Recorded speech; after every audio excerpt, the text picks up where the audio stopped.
It's usually a very low number. Mhm. And goal setting, what I've come to discover, is actually part of the problem because goal setting is at odds. It's completely the opposite to how we operate biologically. Mm. Because if you think about biological efficiency, which nature has had millions of years to figure out the most efficient way to use the least amount of energy to ensure the maximum amount of survival, which is really important because imagine for us if we couldn't find food for a week, we had to conserve our energy. And we had to make sure that not only could we survive for a week, but if we did find food, we had to have enough energy to be able to go and catch it or, you know, gather it or whatever. Mm. So humans, along with every other species, Welcome to the Resilient Minds podcast, stories of grit, growth, and success. On this show, we focus on the real stories behind the success, the struggles, the resilience, and the courage it took to keep moving forward even when times got tough.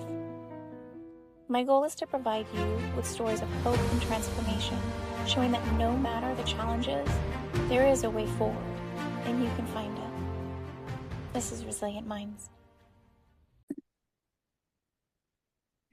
Hey, I'm your host, Dr. Campbell, and I'm here with Liam Naden, and he has a beautiful story of success, then tanking, then success again, which is even more inspirational than a lot of the stories that we normally have where we're struggling, we transform, and then we reach success, right? But sometimes those that reach success, they still have a lot of lessons to learn. So it's beautiful for us to be able to learn from those who've been there, they've done it, and they can attest to the other struggles that we don't see that are awaiting us.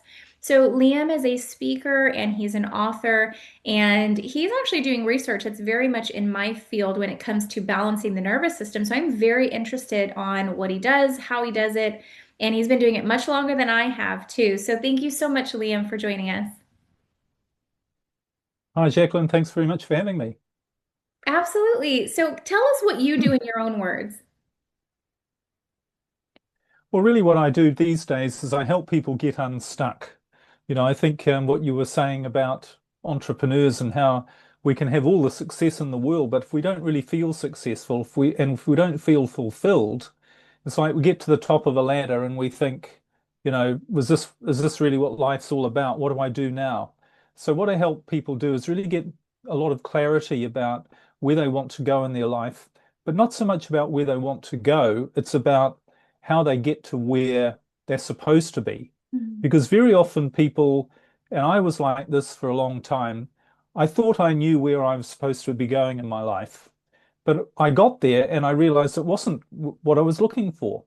Mhm. So, what I really do now is help people realize that where you think you're going is not necessarily where you should be going, but there is a way to organize yourself so that you actually go in the right direction. So that where you end up isn't just the right place, but you're actually in the right journey at the Right. same time. It's not a destination, it is a journey. So that's really what I help people do is get, and it's mainly people, that I used to be like who are entrepreneurial and, really successful on the outside, but who are struggling to make sense of it all and to really get the clarity on where they should be going in their life. Right. Because you can't get, and then going one place and having a goal is completely different than traveling a journey, right? And that's really what life's about. And I feel like people who have the wisdom that you do, the way that you're talking is about the journey. It's not about the goal. It's not about chasing the millions. But on that journey, you can't have clarity unless you're organized. So what would the way that you look at your research and your clients, how would you describe somebody being disorganized versus organized? Well, somebody who's disorganized is somebody who lives through the stories in their head. I have a Substack called The Story Trap. And basically, what the problem is with nearly all of us, and we've all been taught to live like this, but it's completely unnatural, and it's why we're so dysfunctional, if you like, and why we're the only species on the planet that actually has problems.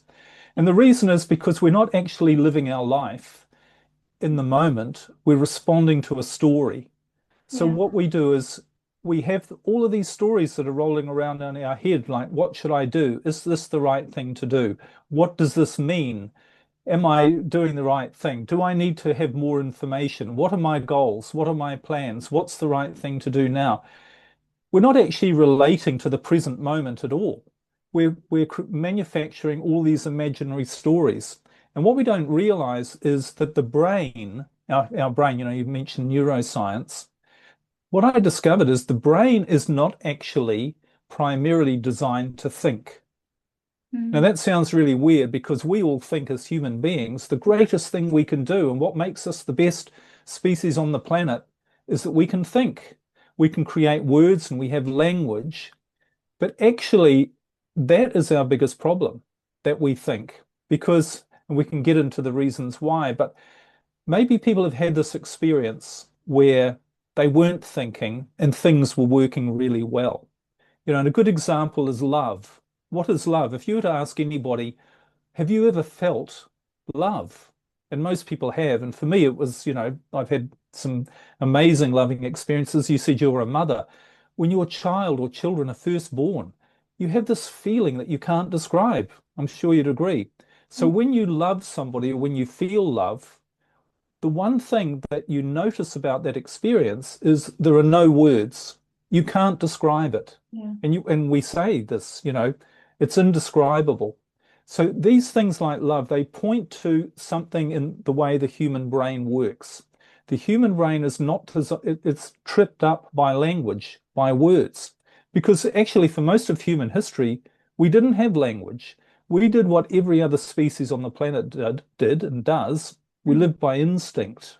Yeah. In other words, we responded perfectly to the present moment. But when language came along, that's when all the problems started showing up because we started to think we had to figure things out Mhm. rather than allowing our nervous system and our five senses to operate through us and show us the very next thing we needed to do. One of the things, if I could just mention, that really got me onto this, I interviewed a really successful businessman. And for people listening or watching who are really successful in their business, think about this for a moment. Because when I interviewed this man, and I've interviewed several people, and they all have the same experience. And when I say to them, how did you really achieve the success that you've achieved in your life, in your business? Now, people come up with reasons and they say things like, well, I had my goals and I worked it all out and I worked really hard. But if they really drill down, and if someone listening, think about it, if you really drill down, isn't it true that your success came to you and your life is the way it is? You have no idea why it's the way it is. It's just the way it is. And what you've done is and this is what this gentleman that I interviewed said, and it's reflected in what many people have said.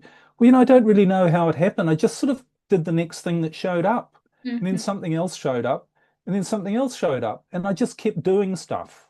And sometimes it worked, and sometimes it didn't. But I learned from everything that happened, and it all sort of just happened really perfectly. And this man who I interviewed had a million customers. He had a massive business in 89 countries. And he said to me, Liam, there's no way I could have achieved this if I'd had it on a goals list Mm. because a goal would have limited me. There's no way I could have seen this. And Yeah. a few years ago for me, I was the stressed entrepreneur, the multi-millionaire with the businesses. I've had 18 different businesses in my life, but I was living through all this enormous stress. Hmm. And I actually through the experience where I lost everything and became homeless. And I know you've had people on your show who've had that experience as well. But when I put my life back together, I started doing things that I'd never have ever dreamt I'd be doing. I'm talking to you from my yacht in southern Italy. Now, if somebody had said to me, you're going to be living on a yacht, this is my fourth yacht in 10 years, traveling all around the world. Someone said you're going to be doing that and you're going to be talking to people about, how success really happens in our life. I would have thought that was insanity. It was not nothing that I wanted. I didn't even think, I would never have thought that that's what I wanted to do. So there's a side of us, there's a part of us that actually knows what we're supposed to be doing. But when we're thinking all the time, when we're trying to figure out stuff, when we're setting goals, when we're doing all the stuff, we're interfering with our natural instinctive nature that Yeah. is the same part that we feel when we feel love, when there's no words, there's no description.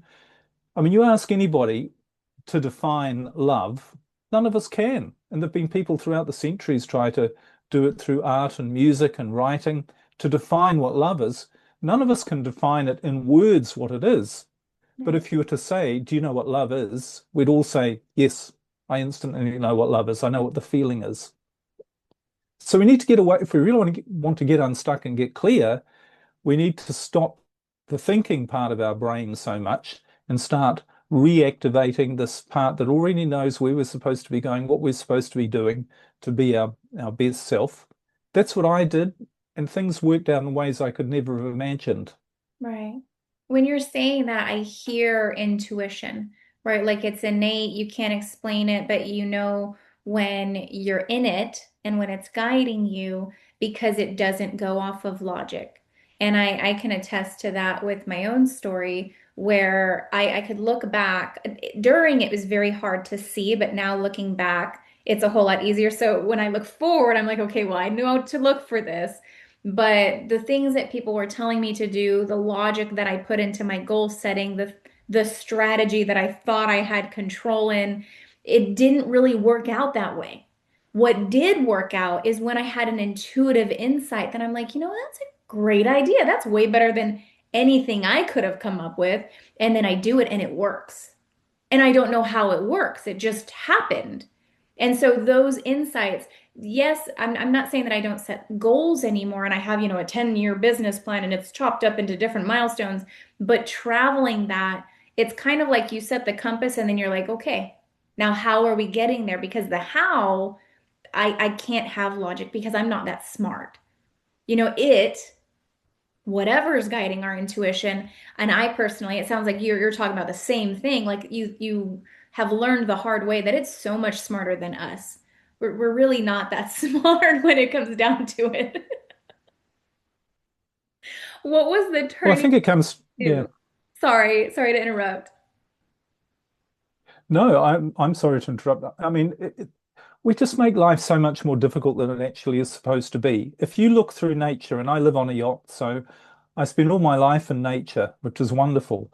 Mm. But when you really look at nature, and very few of us ever do, we're so busy, we don't, and we might go hiking on the weekend. But what happens when you're hiking on the weekend? Your brain is thinking all these things you have to do, and you get to the end of the hike and you go, I don't even remember doing it because you're somewhere else. You're in your thoughts. You're in this what I call the story trap.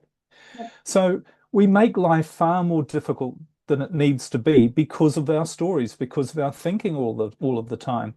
And the way life is supposed to be, and what you see in the rest of nature, is nature operates instinctively with this, you could only call it an intelligence Right. that flows through every living thing that makes sure that things happen for its best survival. Mhm. So there's not really any struggle in nature. There's life and death. But if you look at a birds or plants or insects, they're just growing, they're just developing. They're not struggling and looking for food and trying to figure out how to get food. If you watch a bird, if it feels like food, it just finds some food. Nature does not make struggle as part of its overwhelming way of operating. And that makes biological sense. It's had millions of years to figure out the best way to do things to ensure that life survives. Right. And the best way for life to survive is with the minimum amount of energy, the minimum amount of effort, the conservation of energy. So that means no problems. That means no stress. It means doing the right thing at the right time. So every living thing has a nervous system designed to ensure that the best action takes place in that moment in response to what the five senses are telling it. Mhm. So if your senses are telling you it's cold, you automatically seek something to warm you up. If your senses are telling you that you need to move, you move. And this is why all of nature lives, and that's the way humans used to live as well. So what we need to understand is that nature has designed for us to be fulfilled, to thrive, to be the best that we can be.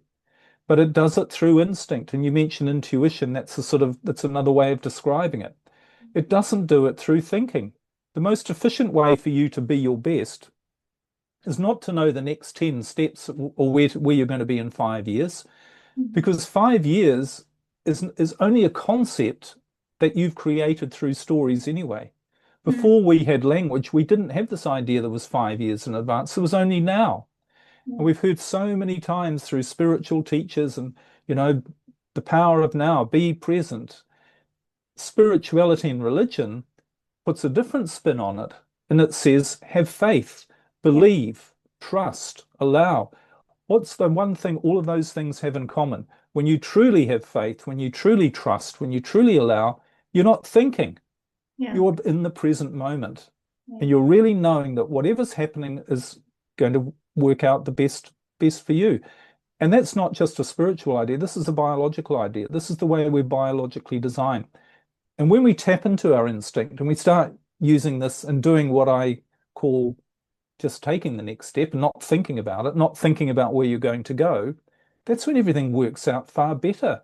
And that's what I did, because when I lost everything and I ended up sleeping on the sofa in my mother's living room, my elderly mother's living room, I started off trying to figure out what to do.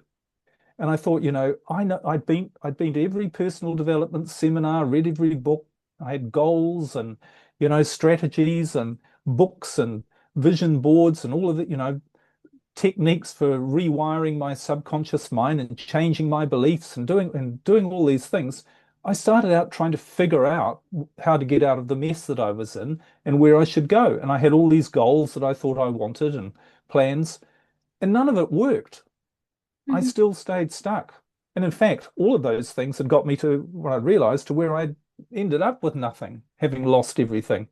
So I tried a different approach only because I had nothing left to give. And I just thought, I've tried everything. None of this is working. I give up. I'm just going to follow my nose, do the next thing that shows up. And I'm not going to judge it, wonder where it's going to go, wonder if it's the right thing to do, analyze anything. I'm just going to take the next thing that seems to come into my head to do. And that's when everything changed for me. Mhm. And that's what I see in other people. That's what transforms lives, is when you stop this idea that you have to try and figure it all out and just start trusting, just start allowing. Not in a woo-woo way, but in a biological way. Realize that's the way you're designed. And that's when the magic happens. Well, I think the reason why people put more of a religious or spiritual spin on it is we still are trying to make sense of it. But really, whether it's spiritual, religious, biological, it is, and the best way that my intuition got my attention was making me powerless and making me have no other choice, just like you, but to just pay attention, throw up my hands and say, okay.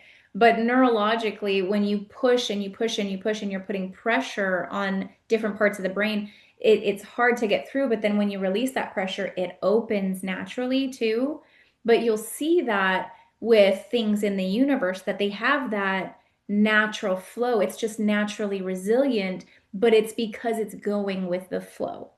So when we fight it because we think we have control, we actually make it harder on ourselves and those around us too. While you were talking about the letting go of control, I was wondering what was the point in your life that there was, like you were talking about, being a millionaire first, and then you're sleeping on your mother's couch, and then you were able to climb out, but it wasn't you. It's like you were lifted, right? Like the flow took you. But what happened that got you to that low point? How did I lose everything? Is that Yeah, what you're asking? yeah. Just a whole lot of, if you like, years of cumulative bad decisions. And all of those bad decisions in business and my personal life, they all came from one thing, and that's not listening to my intuition, not listening to my instinct. So, for instance, I would do things like I would open a business, and there was something in me that knew it was wrong, that it wasn't going to work. But I shut down that voice and said, I'm going to make it work. Yeah. I've been to the seminars, motivation, and you can have anything you want. All you need to do is have a goal, set it clearly, visualize, write it down on a card and read it every day, and the law of attraction, and it will materialize. But I wasn't listening to this voice going, this is a bad idea. I'd employ people. I used to have salespeople, and I'd train them up in selling. There'd be times I'd employ somebody, and the moment I was signing the contract with them, I realized they were the wrong person. It gave me a really bad feeling. But I shut that down and I said to myself, no, they're 70% there. I'll make them I'll train them up to be I'll make it work. I'll make it work. Now, how many of us say that all the time? I'll make something work. I have a goal, I've decided that's what I want, and I can't possibly change my direction or give up that goal because that'd be being a failure. That'd be, that would make life uncertain. And so it was years of wanting certainty in my life by having goals and trying to force things to happen that I realized that that is not certainty at all. That's not control of your life at all. Because if it was, then you wouldn't live in constant stress like I did. You wouldn't have all these problems show up in your life like they constantly did. Life wouldn't be a roller coaster of good times, but never really being able to relax because there were all the things you had to juggle, problems all the time. So real control comes when you're actually present in the moment and you're taking action in what is happening around you, not with your head somewhere else, thinking you're going in some certain direction. The direction comes a step at a time. It doesn't come on a 20-year plan. And again, the problem I used to have was thinking we've got to set goals. But very often I say to people, what percentage of your goals that you set do you actually achieve? It's usually a very low number. And goal setting, what I've come to discover, is actually part of the problem because goal setting is at odds. It's completely the opposite to how we operate biologically. Because if you think about biological efficiency, which nature has had millions of years to figure out the most efficient way to use the least amount of energy to ensure the maximum amount of survival, which is really important because imagine for us if we couldn't find food for a week, we had to conserve our energy. And we had to make sure that not only could we survive for a week, but if we did find food, we had to have enough energy to be able to go and catch it or, gather it or whatever. So humans, along with every other species, developed the most biologically efficient way to live, which is not to know the next 20 steps. It's just to do the very next thing that's right in front of you.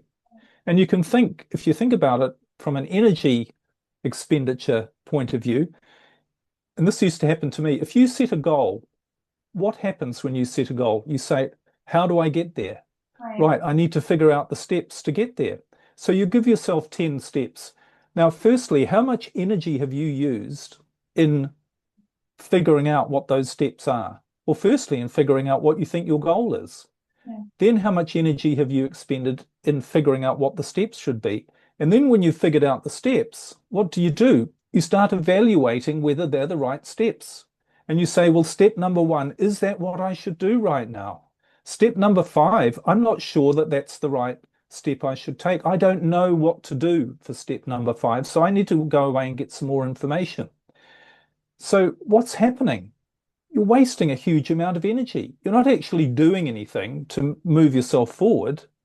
You're wasting all of this mental energy. And that is why it's not biologically the most efficient way to get to where you're supposed to go. And your brain is designed to give you all the stimulus, all of the information you need right now to make the decision right now as to what to do. And it doesn't need to be a big thing. It could be open your laptop, make a phone call. How many times do we make a phone call or we spend a week thinking about, I need to make a phone call, but I'm not sure what I should say, or I'm worried I'm going to say the wrong thing. So I need to work it all out in advance what I'm going to say. You're wasting all of that time, whereas your brain is saying, just pick up the phone. You'll figure it out as you go along. I'll show you the next step as you go along. Yeah. That's what I've learned anyway from practical experience, and it ties in with how your brain actually works. And one other quick thing about clarity, the part of your brain that knows your intuition, your creativity, your imagination, your knowingness, and your motivation, because it's all very well to know what to do, but you also have to find yourself actually doing it. That part of your brain biologically is a different part of your brain to the one that drives stress. And when you feel stress, you actually activate one part, the stress part of your brain, you actually shut down your clarity and your ability to see the next step and the right thing to do. So many times, I'm sure we've all had this experience. I do a lot of relationship and marriage coaching as well. And so many times I say to people who are having problems, do you have a really good friend who knows about your situation? And if they say yes, I say, well, what has your friend been telling you to do about this? And the friend, and we can say this for other people, the friend knows exactly what they should do. Then they say, you should do this, you should do that. And if you think about yourself, if you have a friend who's having trouble, you can see exactly what they should do. But the real issue is they can't see it. And you think, why can't they see it? So obvious that they should leave that person or they should say this thing or they should do that. But they can't see it. Now, it's not they don't want to see it. Their brain is not allowing them to see it because they're stressed. They're in this state, this nervous system state that's not allowing the clarity to come through. So one of the first things we have to do is realize that, you know, all of the stress that you're creating in your brain from the stories you're telling yourself about what you need to do, whether it's right, what might go wrong, and all Mhm. of those things, it's blocking your clarity, it's blocking your intuition, and it's blocking your motivation. And you stay stuck. Yep, which everybody wants to get unstuck, but they want to keep thinking about it. And I love how Well, they you, think thinking is the way to get unstuck. right. Thinking is the problem.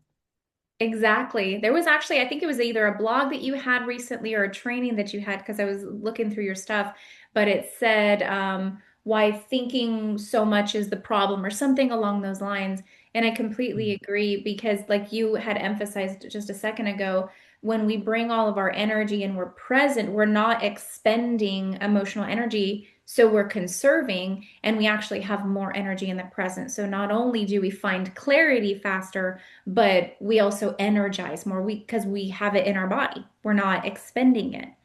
Um, so before we hop off today, I was wondering what would, out of all of the things that you've learned, what are the three top lifelines that you consistently implement in your life to be able to be where you're at right now? Well, the first one is not to set any goals.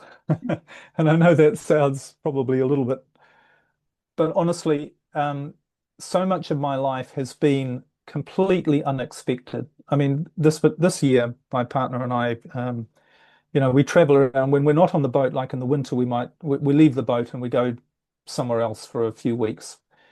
And we thought we had this year planned out. But in fact, if I look back at every year, I think, well, maybe I'm going to do this year. And something comes along and Mhm. it completely destroys all your plans. Yeah, And it's like not necessarily a distraction, but it's you find yourself going in a different direction in response to something that is seemingly out of your control.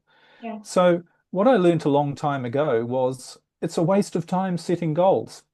And one of the great things about living on a yacht, of course, and we're sailing all the time, is you can have a destination in mind. So sure, maybe you have a bit of an idea. So for instance, if you want to go on a trip, yes, you have to have a goal of going on the trip and planning and buying the tickets and working it all out. Doesn't mean you just ignore all of that, but you have to be a bit flexible as well and realize when a something you want is going to happen or it might not.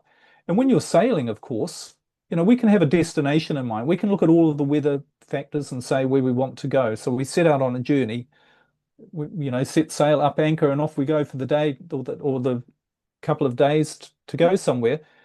But if the weather changes, we've got to change. yeah, It's no point saying, well, now a storm's come up and we're going straight into the wind and we're not making any progress, but we're determined we're going to reach our goal. We're going to get there because we've already decided that's where we're going. You have yeah. to go with you have to go with nature. Nature rules. You have to adjust your course. So was there more than one you wanted me to ask? That's the No, first one. that one's beautiful, and I love that. There was, so if we can have two more, but I think that one's huge. Just not have goals and why to not have goals. Yeah. Well, it's I don't even know if I've got three, but I've got another one which is really the same thing, which is just take the next step. Yeah. Stop judging what's happening. And this happens so much in relationships, for instance. People say, and they come to me all the time and say, I really need to fix my marriage. I can't, my wife or my husband has asked for a divorce. Often this happens, and I don't want that to happen. I am committed to our marriage. Now, the worst thing you can say to your husband or your wife if they tell you they don't want to be in your marriage, the worst thing you can say is, no, I'm committed to it. Mhm. I'm not going to give it up because you're telling them you have no respect for their feelings or thoughts anyway. But so many times when I help people work through this with a relationship where they have all these fears, whether it's about their income, their business, their relationships, that something has to happen. They have to make this happen, and they can't be happy until it happens. And they have all these fears about what might happen if they don't achieve it. So, if that, for instance, if you're married to someone, I have to stay married to this person, I have to make this work. And we hear this all the time. Relationships are hard work, and you have to work on them, and all those things, which simply aren't true if it's the right relationship. But we just put too much energy in trying to force things to happen. And invariably, what happens is when I've worked with someone and I've showed them to realize you've got to trust your intuition, your instinctive side, rather than hold on to a place where you think you need to be, which is based on your fear, because you're afraid if you don't get there, if you don't save that marriage, you're going to be unloved, on your own, rejected, feel a failure, if your children will be harmed, all of those things. If you get rid of that, then your brain opens you up to take you in the right direction. It might be to heal the marriage, it might be to end the marriage, it might be to do something else. And invariably, often people contact me a few months later and they say, Liam, you're not going to believe what I'm doing now. And I think, here we go. And it's always something they've never thought of. And they say things like, I don't know why I tried to force that marriage or that business, tried to force it all to happen because it didn't work. And I'm far better off now. I should have realized, I should have listened to my intuition, stopped trying to think it through all the time much sooner instead of putting all that energy in. And now I'm in a far happier place than I would have been. So I realize that's what it's all about. We need to, I hate to use the word trust and allow because we think it means giving up control. It's not giving up control, it's realizing where your control comes from. And it comes from your intuition and your instinct in this present moment. What Right. you have control of is this present moment.